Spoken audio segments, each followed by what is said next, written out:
And we're live. Welcome to Someone's Good Books, the show that shines a light on really good books released during a challenging time. I'm your host, Joel A. Sutherland, the author of the best-selling Haunted Canada series, and someone who's really regretting eating the entire jumbo bucket of cheesy puffs I bought a few days ago. That's actually a lie. I bought 3 jumbo buckets. My guest today is Zetta Elliott, a feminist writer of poetry, plays, essays, novels, and stories for children. Her poetry has been published in We Rise, We Resist, We Raise Our Voices, and her picture book, Bird, won the Honor Award in Lee and Low Books' New Voices Contest and the Paterson Prize for Books for Young Readers. She lives in central Pennsylvania and used to live in Pickering, Ontario, where I work at the public library. So welcome to the show, Zetta. How are you? Oh, thank you so much for having me, Joel. It is hot here in central Pennsylvania, and I did turn off the air conditioner just now, but I'm good. Excellent. It is definitely hot here just east of Toronto as well.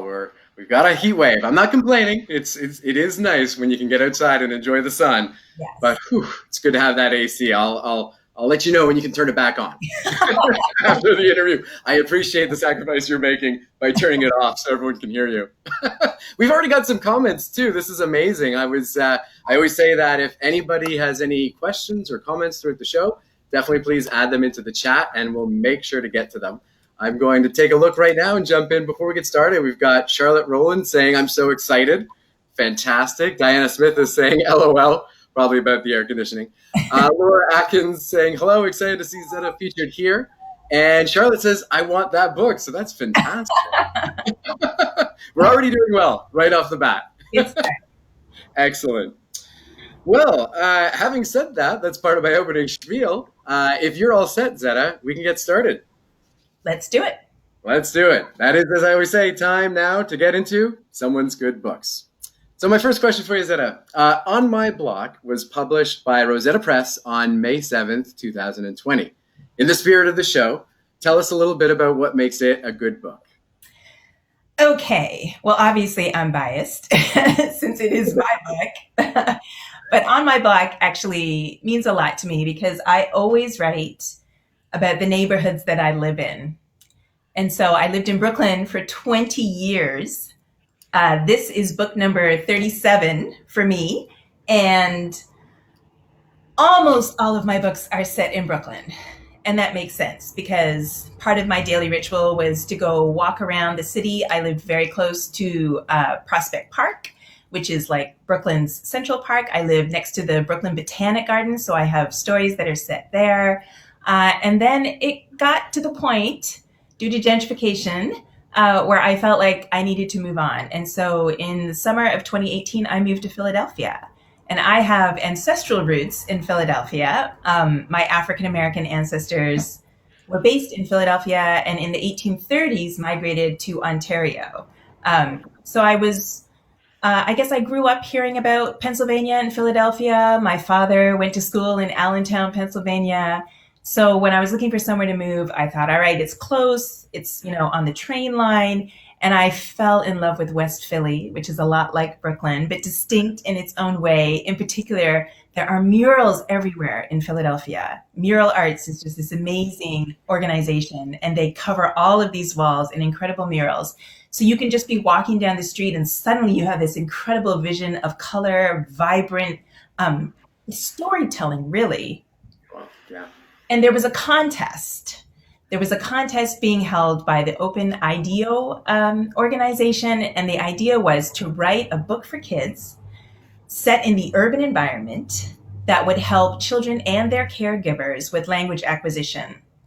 And I have to say that when I have my 30 books out in front of me on a table, like at a book festival or a book fair or something, I often have parents come up to me and say, do you have anything that's suitable for a 2-year-old?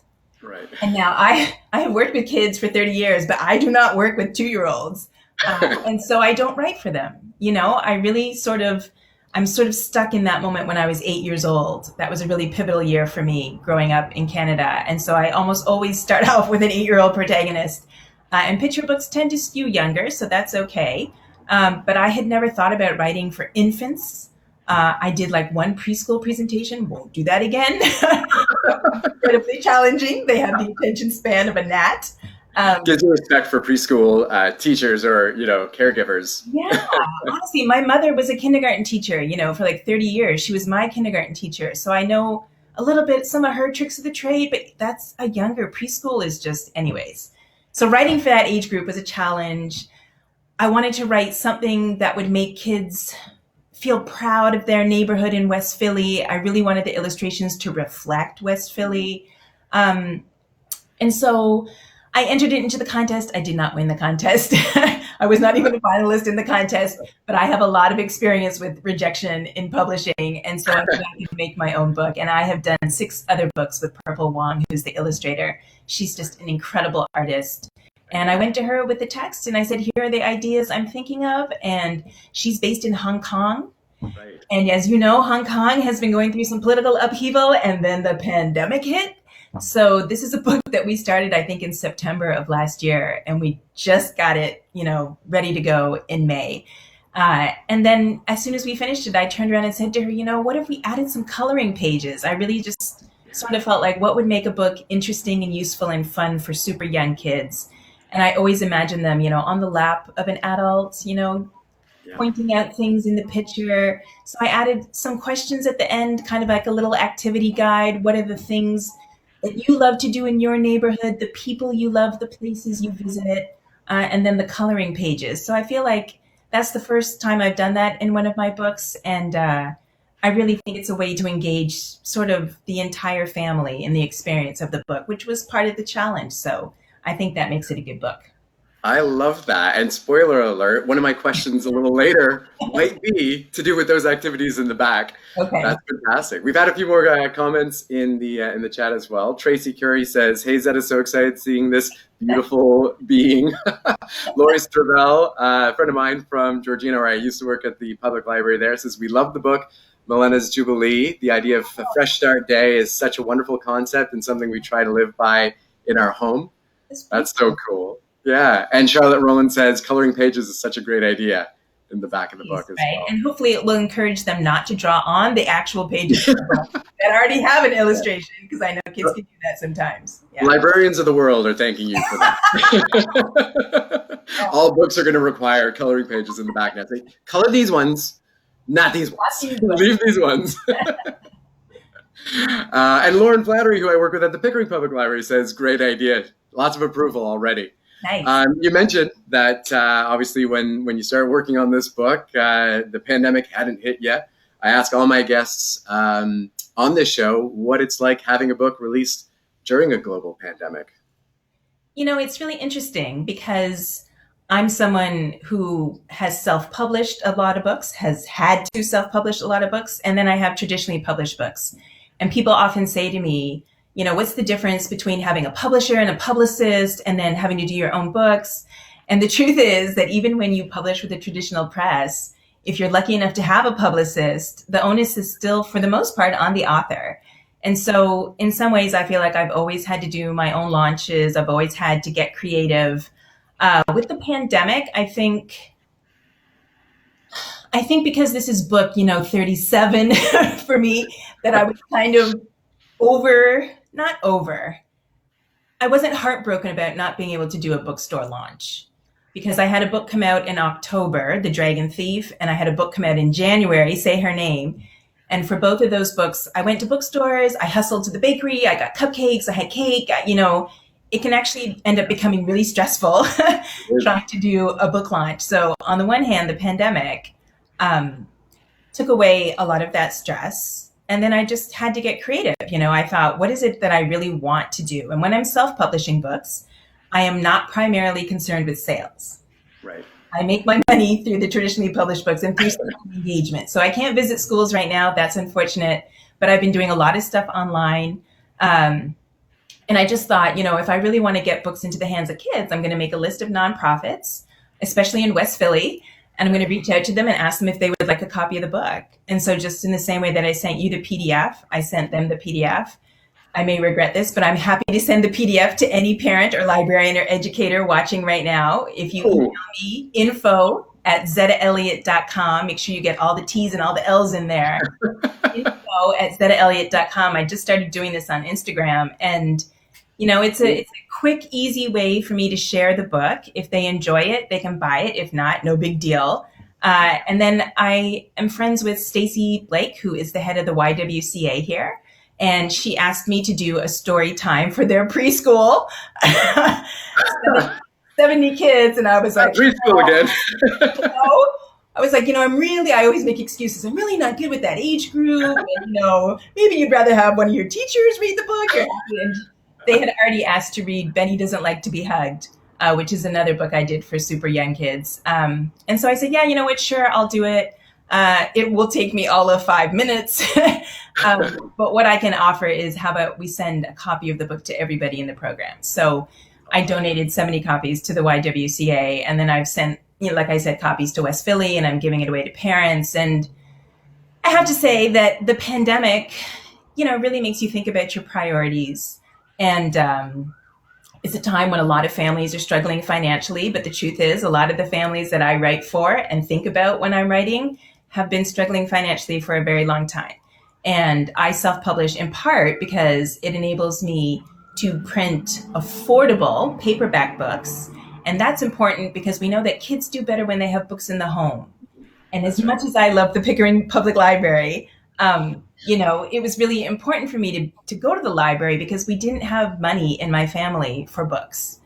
And when I am at a book festival with all of my books laid out on the table, the organizers always want your most recent release. And if that's a traditionally published book, a hardcover book, in the US, that's close to $20. In Canada, it's probably like close to $30. It's more, yeah. It's ridiculous, right? So you would see some parents just going table to table and making a stack and going over to the register to pay. And you just know that a lot of parents can't do that, but their children still need a home library. So self-publishing means I can produce affordable books. And aside from pandemic and political upheaval, I can usually do a book very quickly within a couple of weeks.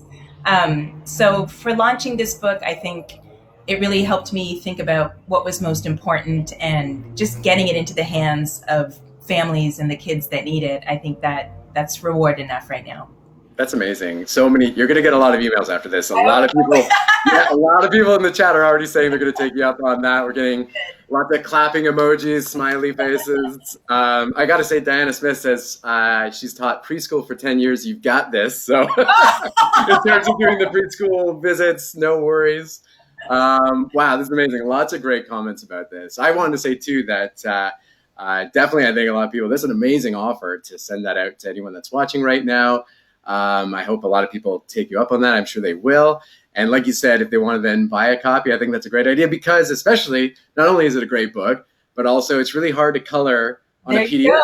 The coloring pages at the back, you don't want your kids drawing on the screen of your computer or on your phone.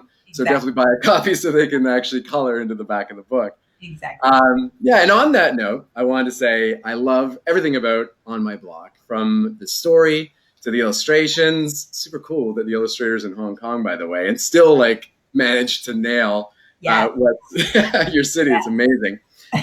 Two, also the thing I loved was the activities in the back for kids. As you mentioned, there's the lists that kids can fill out. There's coloring sheets. I had never seen anything like that before. As an author, as a librarian, as a parent reading to my own kids. So I thought that was amazing. Another thing I am is a wannabe picture book author. And a lot of authors know that writing picture books is one of the hardest things to do. People often come in thinking it's going to be super easy because it's short.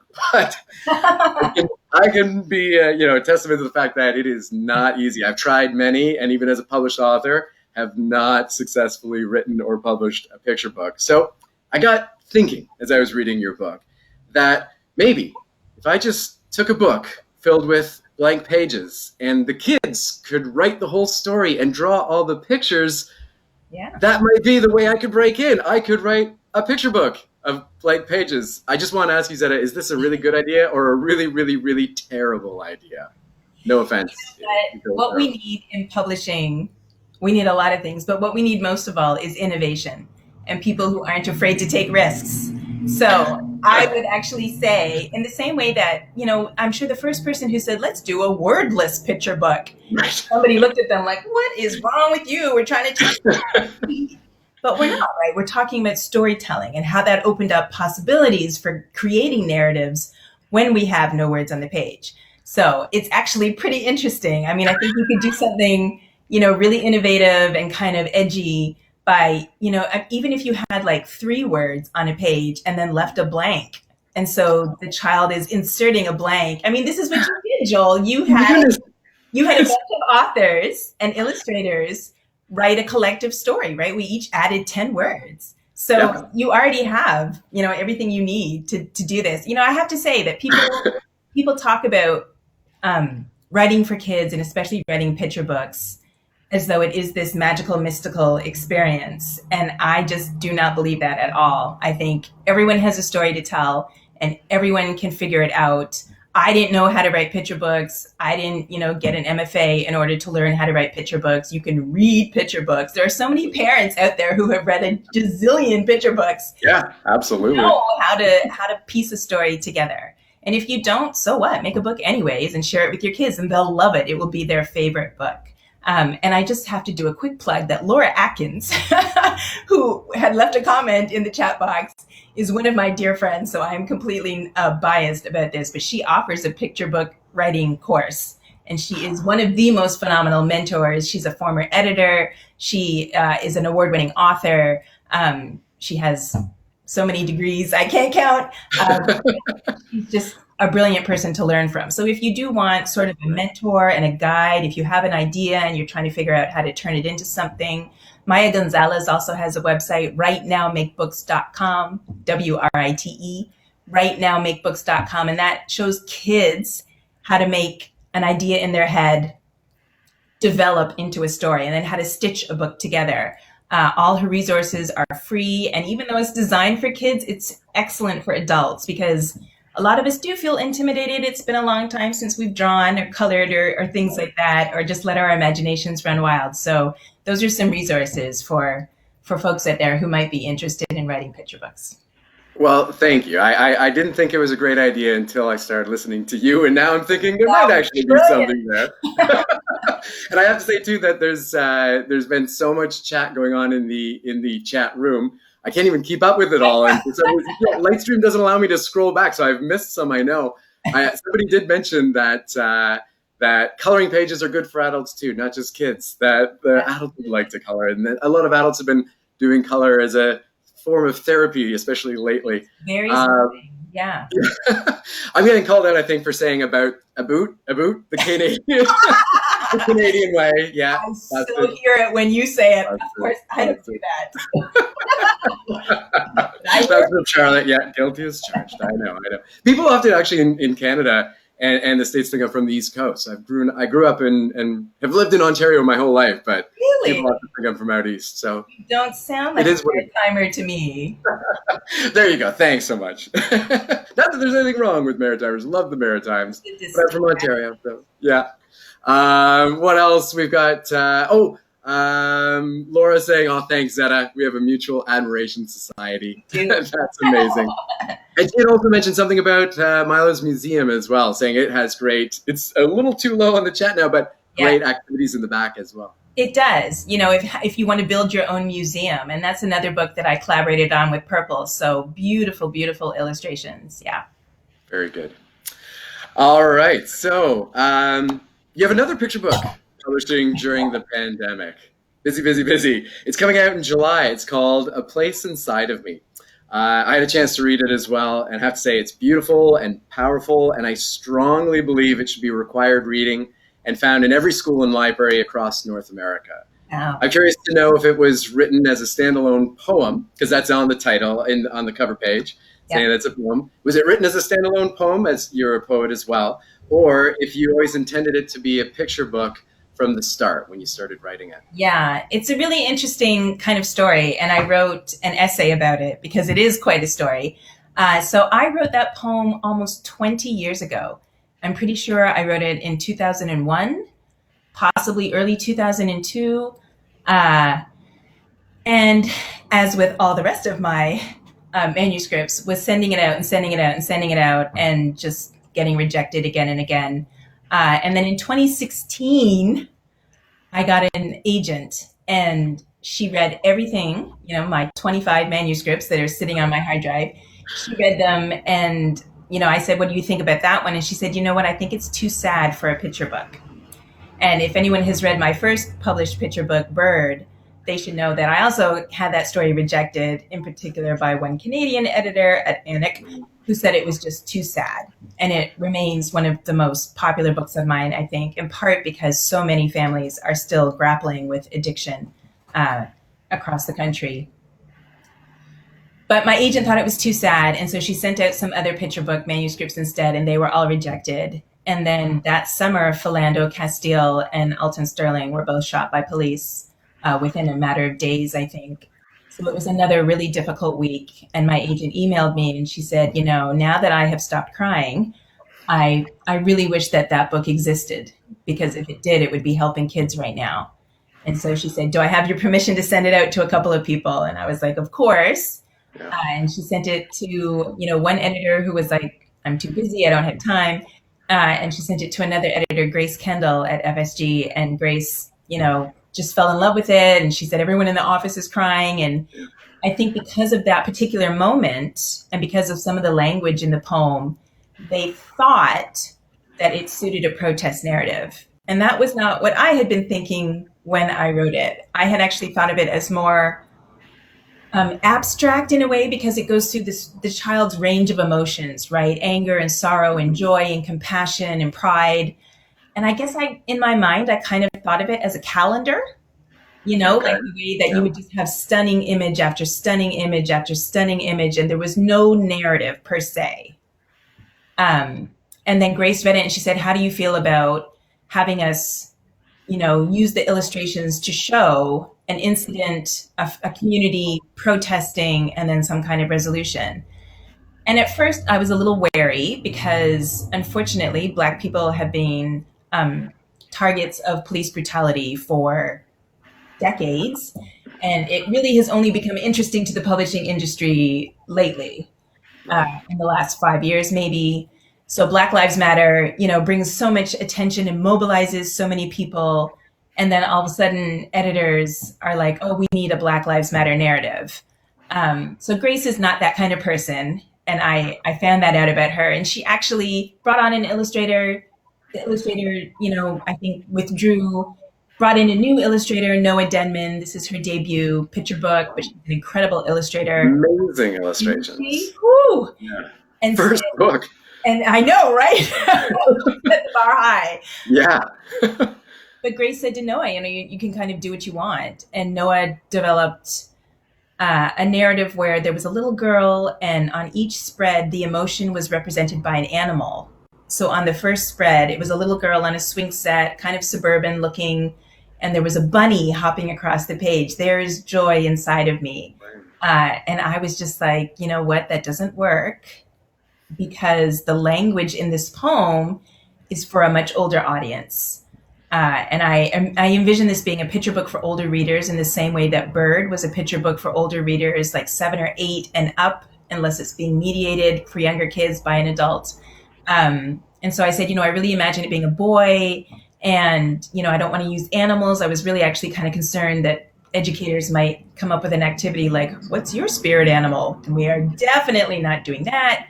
And so, Grace came back and she was like, well, do you want to try the protest narrative again? And I said, yeah, but I think it only works if we move some of the stanzas around.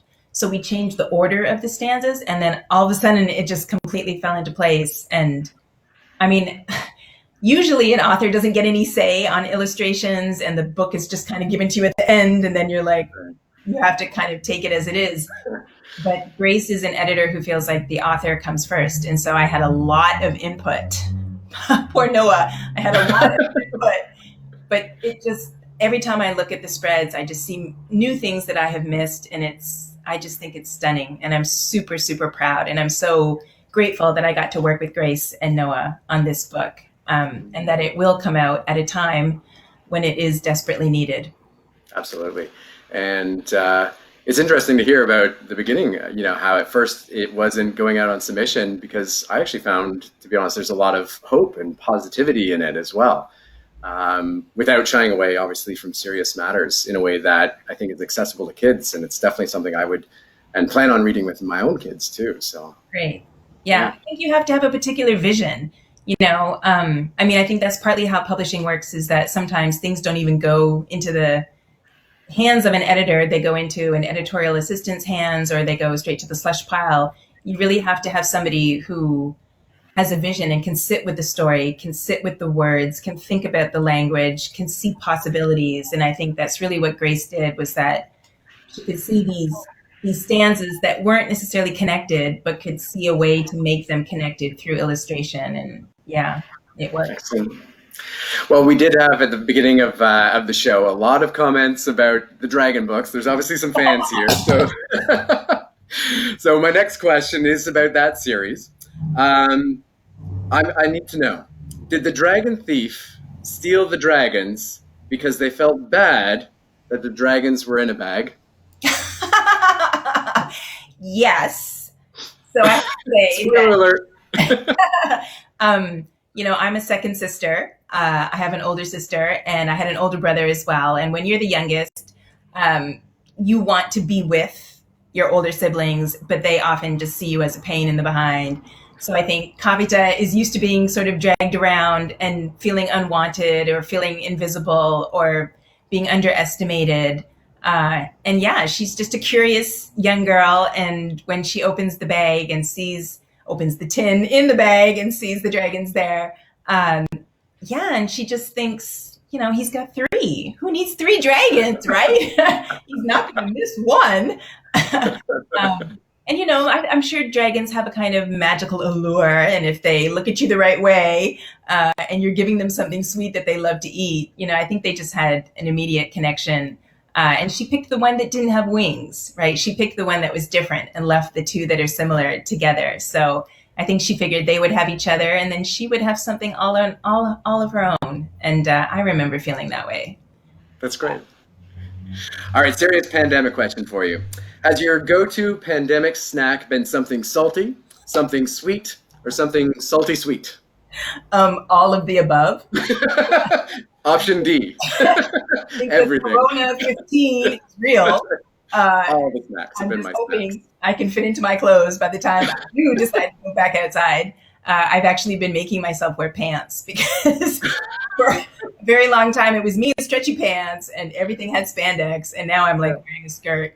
But yeah, I have sugar issues, and that is partly why, in the book, the dragons have to have something sweet because I have to have something sweet. And actually for me, this pandemic, so I made the mistake first, like for the first month, I was super good in eating only healthy snacks. Like I love baby carrots, even though those are kind of sweet, but I was having baby carrots and that kind of thing. And then I really was craving something to snack on, and I didn't want to go outside.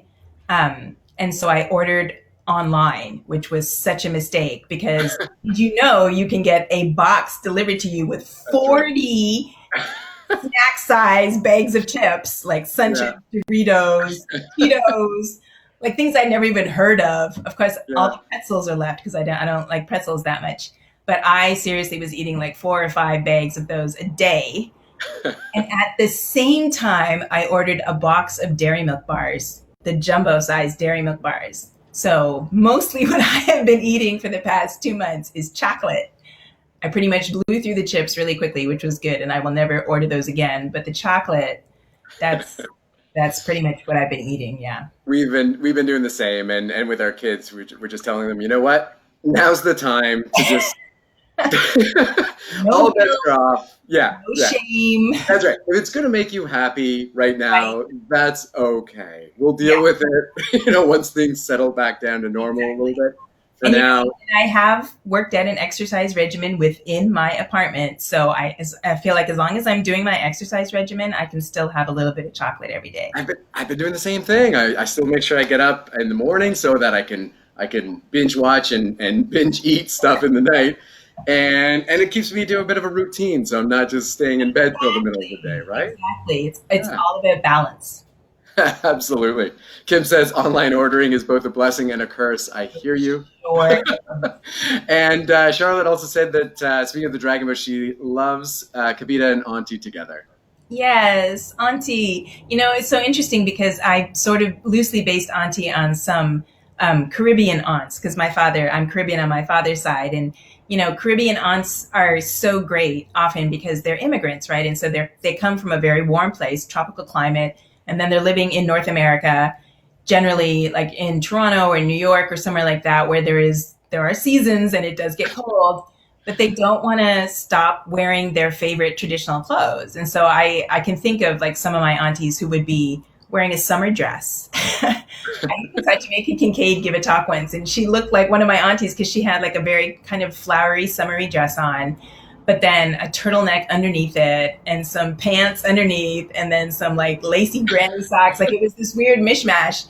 But clearly, she was just like, the way to keep warm is to layer. And I'm just going to wear all of my favorite things and layer instead of giving up my favorite things. So when I thought about Auntie, I had seen a woman in the airport and she was wearing, her traditional sari, but she had track pants on underneath and she had a polar fleece over top. And we had a really hard time getting the sari right in the book. I apologized to folks who know that it is not accurately represented.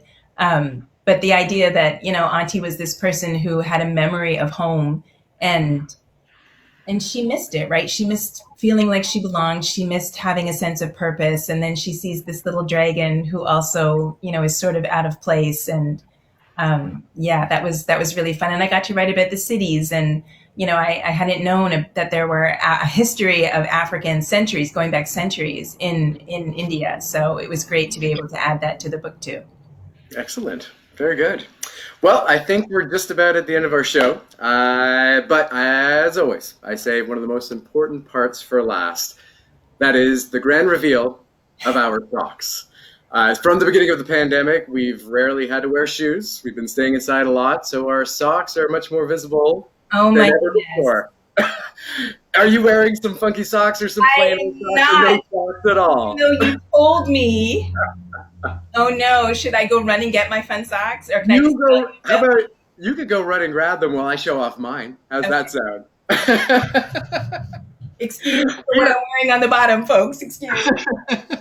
I'll show the audience my really cool socks.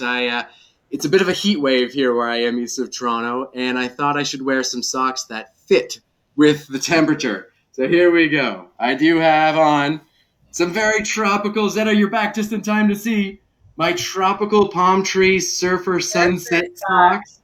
And it fits in perfectly. We've been talking a lot about the temperature and the heat and the warmth and warm, colorful clothing.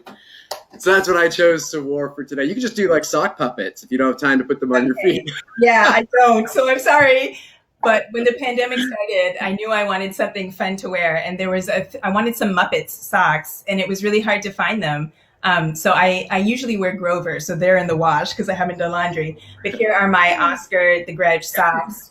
And I also have Kermit, but Grover is my favorite because he's purple. So that's if I were wearing socks, which I generally don't, that's what I would be wearing. Oh my goodness, I love those socks. I'm such a huge Muppets fan and a Sesame Street fan. That is fantastic. Love them. We're getting a lot of sock love in the chat here. Lots of people enjoying both of our socks. So that's great. Thank you for going and grabbing them despite them being in another room. Sorry, I forgot. Not to worry. Hey man, this is a free show for everyone, so they can't demand their money back. So we're all good. Well, that was a great interview, Zetta. Thanks so much for taking the time out of your day to talk with me. I really appreciate that. Loved hearing about your books, and it's really been a great time. I want to tell everyone that, of course, you can order Zetta's books both online or, of course, support your local indie bookseller. A lot of them, if they're not open yet, are still doing curbside pickup and delivery, so support your local shops. And don't forget that if you're just joining in now, maybe I shouldn't tell them this, but Zetta had offered to send PDFs of On My Block as well to people watching. And then when you fall in love with it, buy a copy so your kids can draw on the back as well. Yeah. So thanks so much, Zetta, once more. Thanks, everybody from the chat. I really appreciate it. In closing, as I always say, thanks for watching. Stay home, wash your hands, and read Canadian. Take care, everybody. Good night.